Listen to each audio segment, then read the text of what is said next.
Hello there, beautiful people. Welcome back to my channel. My name is Cassie, and today I want to touch on a few saving mistakes that most of us do that cost us our savings or even affects the rate at which we save. I'm very happy that this year, especially in 2021, most people are really excited about the idea of saving and investing and all of those personal finance things. But one thing that we have to take into account is that the fact that we've just said something doesn't mean that it's just going to be done. There are a few things that we have to learn along the way that can help us to ensure that we're saving the best of our money and getting back the returns that we need.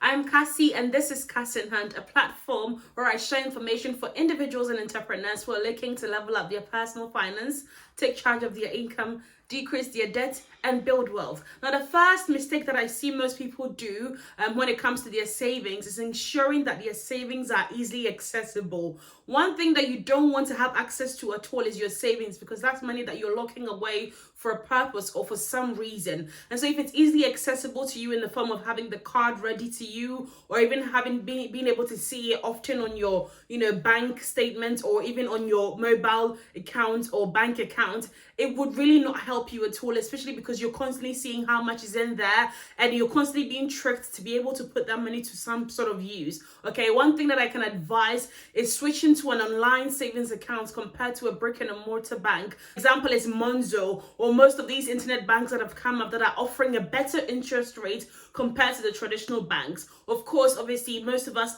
want that safety of knowing that our bank is outside there and we can potentially go in there and cash out our money. But one way that you want to secure your funds and ensure that you don't have access to it is locking it away in an online account.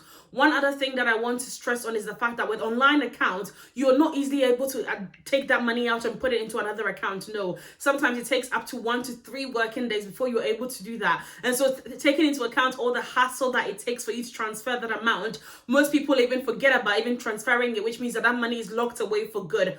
Aside that, it also offer better chances of you having different sort of pots ready to put that money into, so you can have a savings for emergency, you can have savings for a property deposit, you can have a savings for maybe a holiday or travel that you want to go to, and all of that you can always set up easily within 10 to 5 minutes on that online account. Whereas with traditional banks, you have to either visit the branch or go online and fill out a really long form that takes a chunk of our time. Another silly mistake that most of us do is putting all our savings into one savings account. Okay, I understand if you want to have just one place where you put all your money to save, but one thing that I want to bring to the table is you having that option of diversifying even your savings account, having one pot for emergency, like I said earlier, and having one pot for a holiday, having one pot for maybe sinking funds that you're going to be using to buy some technology of some sort. Keeping all of that money in one place prevents you from efficiently understanding how your savings track is going. Because if, for instance, I have just one savings account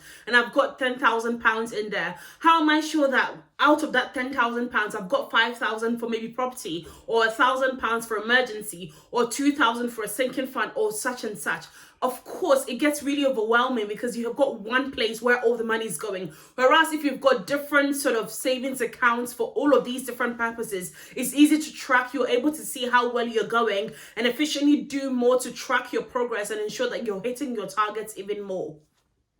There are so many easy and flexible savings accounts out there online that you can have access to and even individually name them. Whether you're traveling to Ghana, traveling abroad, wherever you want to travel to, you've got it labeled as such and you're saving towards that sort of pot.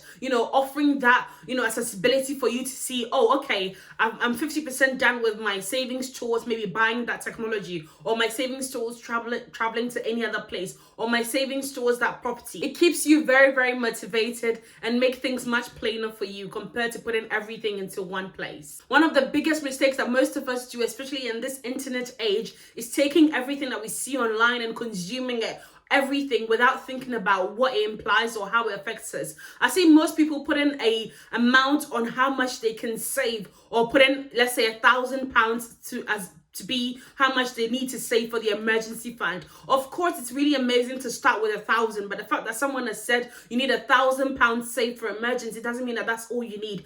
Your sort of living your expenditure is different from every other person. And so you don't have to put a mark or an amount on your savings and say that I don't want to save this much and that's it, I'm done. I'm just going to squander all my money for years and years to come. Unless maybe you've reached $1 million for your retirement. That's great. You can spend as much as you want. But I don't think you've reached that yet. And so if you set yourself a 5,000 goal for this year, and you achieve it, that doesn't mean that the fact that you've achieved it, you can't even go the extra mile or put extra towards it. The idea of having a goal is hitting it and setting something up higher that you can hit. It's not just a one-stop shop that you finish and you go off and that's it, you're done with your savings, okay? Constantly look for ways that you can increase your savings and look for ways that you can, up that amount. It doesn't just have to end with £1,000, whether it's emergency, whether it's your property savings. Even if for a property that you're buying, you need just £25,000 as a deposit.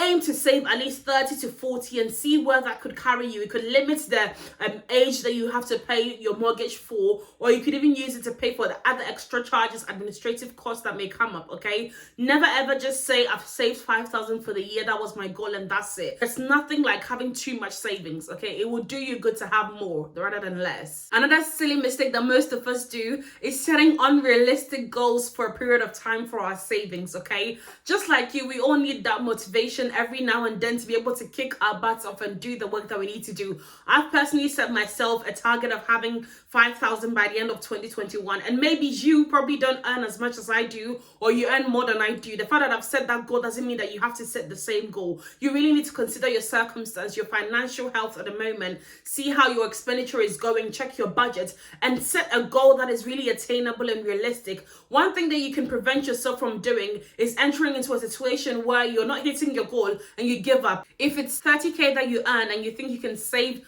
10K out of that, great for you. Check your systems, check how you spend your money and save that money and be on track to save that money. If you set a goal of 10,000 for yourself, let's say in the middle of the year, and you think you've got 6 months to achieve that, consider your salary, consider your side hustles and see if that's even realistic for you, okay? There's naming figures for yourself and thinking that you can save it. It's not all that it takes to save that amount. You have to literally do the work, transfer the money, and put that money aside and ensure that you're doing it. For me, setting that 5,000 goal for myself was really achievable because I saw my salary, I saw how much I could put aside. I saw that in this time, I'm saving money on transport, purchases that I don't need. And so all of that would be put into that savings account for me to hit that 5K goal that I've got for myself. And so check yourself before you set any goal, because sometimes the goal that you set for yourself can prevent you from even going further because you enter into a situation where you can't achieve it and you give up totally. And for years to come, it will probably be a reminder of how much of a failure you are, and you don't want that to happen. Ultimately, one thing that I want to talk about, that mistake that we do most of the time, is that we get into a savings rut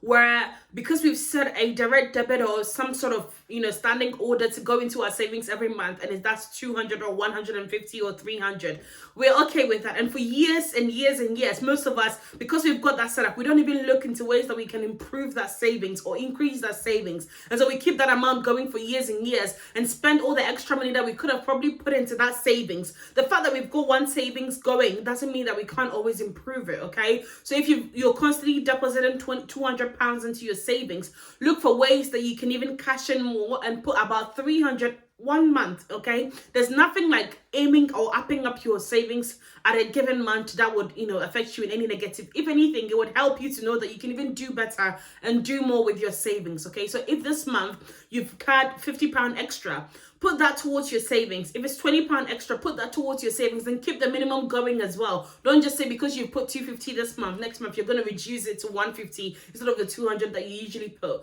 Ensure that you're constantly upping up your game in your savings or even in your anything that you need to put down. Make sure you're increasing it and improving it. Don't get yourself into a rut where because you have a system, you're not improving it. Always seek for ways to improve yourself in your savings. Your future self will really thank you for doing that, okay?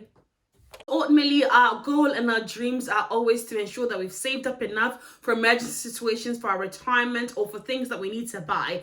I hope that you take into account these 5 things that I've mentioned to ensure that you're improving your savings as well as I am doing. And in December, we can all be happy about how much money we've put aside for ourselves. Please make sure you subscribe to my channel, give this video a like, comment on my video, and share with friends and family. And I'll see you next week.